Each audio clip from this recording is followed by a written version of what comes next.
Hello guys, and welcome back to the Doc Car channel, and today I'm going to show you how to diagnose a check engine light or a flashing check engine light. So I'm going to describe two of those scenarios to you and how you can diagnose this issue before you take it to a mechanic, or maybe you can even fix it for yourself after seeing this video. Now before we get into it, if this video is useful to you, please consider subscribing. It really means a lot to me, and also turn your post notifications on. Alright guys, so the first thing we're going to diagnose is a flashing check engine light. Now you have to understand what a flashing check engine light means first. So when you see a flashing check engine light, it means stop driving your vehicle and you have to address it as soon as possible.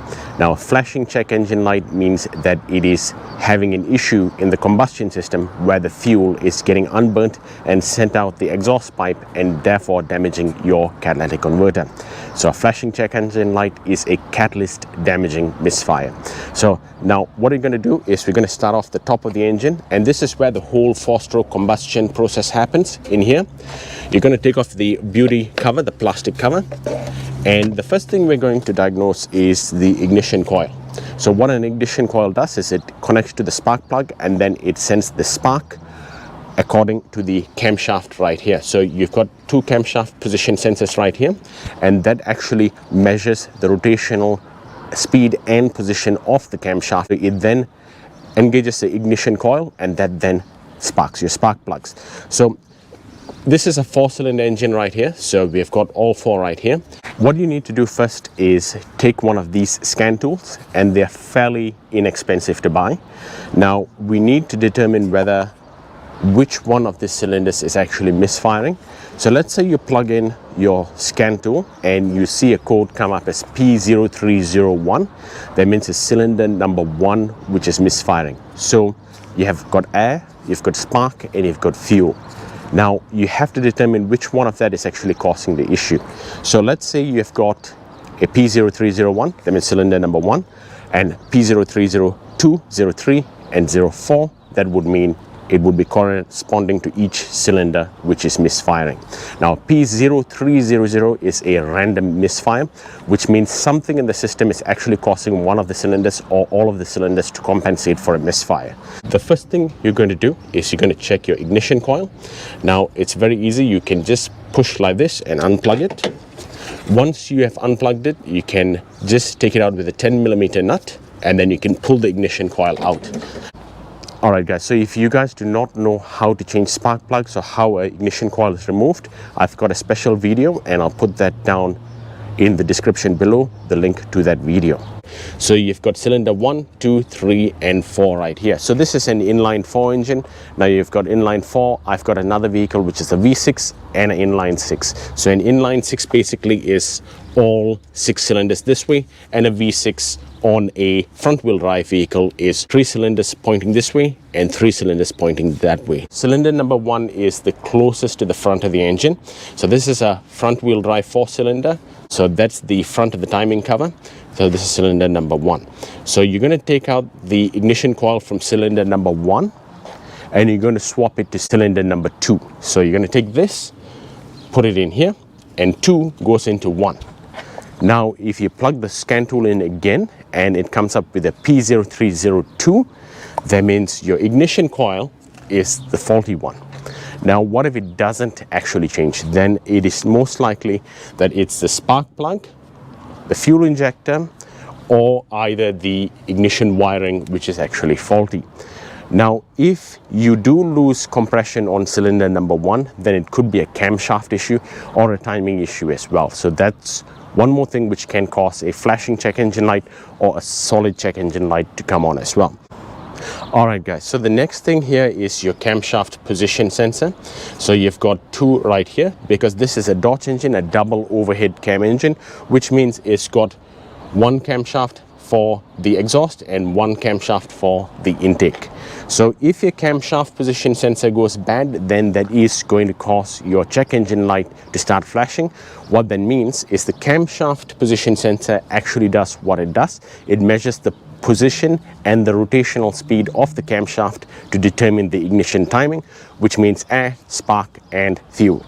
Now these are fairly easy to get to, and you do need to also find out if you're getting camshaft codes, because you will get camshaft codes, and I'll list some of the camshaft codes right here in the video. Alright guys, so the next thing you want to take a look at is your valve cover gasket. Your valve cover gasket actually sits right here, and what that means is it just sits over the cylinder head. So your camshaft is inside the cylinder head area, and then your valve cover goes on top of that. Your valve cover gasket actually separates the oil from coming out, because those are actually serviceable parts, so you want to make sure that those are not leaking. Now, the number one cause of a valve cover gasket leaking is the failure of your PCV valve. Now, a positive crankcase ventilation valve is so that it takes all the positive crankcase vapors and then it goes back into the intake system and it ignites it again. Now, if that one fails, there's going to be a lot of positive crankcase pressure in there, and that's going to cause your valve cover gasket to start leaking because there's a lot of pressure against it. And then what will happen is your spark plugs are in here, and on the valve cover gasket you've got each spark plug rings, which is to do with the valve cover gasket as well. If those start perishing, oil is going to get into the spark plug holes, and then it is going to fail to ignite, and you'll get unburnt fuel sent out the exhaust. That can also cause a flashing check engine light to come on. So those are the things you need to take a look at as well. Alright guys, so the next thing you need to check for is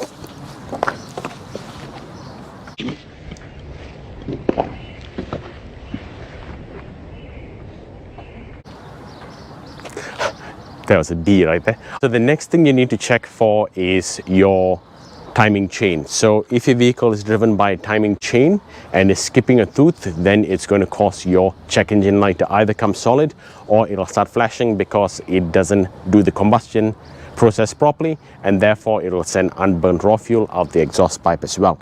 So basically, the engine, when you start it, the crankshaft is rotating. So when you start the engine, it engages the flywheel ring, and then it actually moves the crankshaft. The crankshaft will start spinning. The timing chain is driven by the crankshaft, and that also then drives the camshaft. Now, if the timing goes off, then that could potentially damage your engine. So you will be able to hear it if at all your timing chain is either stretched or it's skipped a tooth. So basically, the way I look at timing is, again, I've got Japanese friends and they are really nice people. This is the closest way I can actually describe it. So if your timing fails, so you've got like two Japanese guys making mochi, and basically you heard them go hoi hoi hoi hoi, but if they go out of timing, they're going to whack each other, and basically the piston and the valve might make contact with each other, and that is what could catastrophically damage your engine. Alright guys, so the next thing you need to check if you've determined that you do have a stretched timing chain or your timing chain is making noise is whether you have lost compression on the cylinders. So this is a cylinder compression tester, and what this does is it screws into the spark plug hole. You will need to disable the fuel injection system, and then when you crank the engine, it won't actually turn over, but it'll just crank and crank, and then this cylinder will actually go up. Now you have to determine what the cylinder pressure of your car is, because they're both different. Now all of the cylinders have to be within close range of each other. If you find out that one of the cylinders is showing a lower compression, you possibly have a big problem with your engine. Now, if at all you've got a head gasket failure, then the head gasket actually sits on the bottom of the engine. So you have got your engine block, your head gasket, and then you've got your cylinder head, and then you've got your valve cover gasket, and then you've got your valve cover. So if you have blown your head gasket, I have a specific video on how you can check that. I'll link that down below. Alright guys, so the next thing you need to determine as well is your crankshaft position sensor. So the crankshaft position sensor is located on the front of the timing cover. So let's say this is a front wheel drive. If I wanted to access it, I'll need to take off the front wheel and then take off the fender liner, and then I'll be able to access the crankshaft position sensor. So a crankshaft position sensor, it also determines the same thing. It determines the RPM of the crankshaft and the position of the crankshaft as well. Now the crankshaft and camshaft have to be in line with each other. If not, they can skip timing, and that is why the timing chain is driven by the crankshaft and then it also turns the camshaft as well, and that actually closes your valves. Alright guys, so the next thing you also need to determine is whether you have got a blown piston ring. So the piston rings have got compression rings and oil separator rings as well. Now you can find this out by actually putting a borescope all the way into the spark plug hole, and that should show you whether there's any oil left inside the top of the piston. Now if you see oil on the top of the piston, that means you most likely might have either a blown compression ring or oil separator ring as well in there. That might cause your flashing check engine light to come on, or it could be also presented as a solid check engine light. Alright guys, so the next thing you need to determine is if you've got a failing fuel pump or a fuel filter. Now a fuel pump is actually put into the gas tank, on the top of the gas tank, and that actually sucks the fuel in there, and then it sends it to the front of the engine through the fuel pressure rail, and then you've got fuel pressure, and that's how it goes into the intake combustion system. Now if you do have a failing fuel pump, then what's going to happen is when you start the car, especially the first thing in the morning, you'll find that the car will crank, and then won't start. It might take about 5 goes until it starts. That's a failing fuel pump, or either you've got a failing fuel pump relay as well. Now on certain engines, so this is a pod injected or multi-point fuel injection engine, which means it is not a direct injected engine. So a normal fuel injected engine, such as a multi-point or pod injected engine, those ones actually come through from the fuel pump to the front of the engine, through the fuel rail and into your combustion system. Now if you've got a direct injected engine, then what that does is it's got a high pressure fuel pump on the front, so you've got a low pressure fuel pump at the back and a high pressure fuel pump in the front. So if either one of those pumps are failing, then you have got a possible issue with the fuel getting into the engine, and therefore it is going to start running lean, which means more air and less fuel is getting into the engine, and you're going to feel your engine start to shudder as well. Now the fuel filter is normally located with the fuel pump as well. Like this is a 2012 Toyota Camry, and the fuel filter and the fuel pump is located in the same place over the gas tank. Now like certain BMWs, it'll be located on the underside of the vehicle, right down here. Your fuel filter as well should be replaced approximately every 30,000 kilometers, and you must keep up with those. If not, you're going to get a lot of contaminants from your fuel get into your engine, and then it's going to cause you more problems than it's actually worth. Alright guys, so the next thing we need to take a look at here is, if you just come on here, and this is to do with a solid check engine light. So this is your mass airflow sensor right here.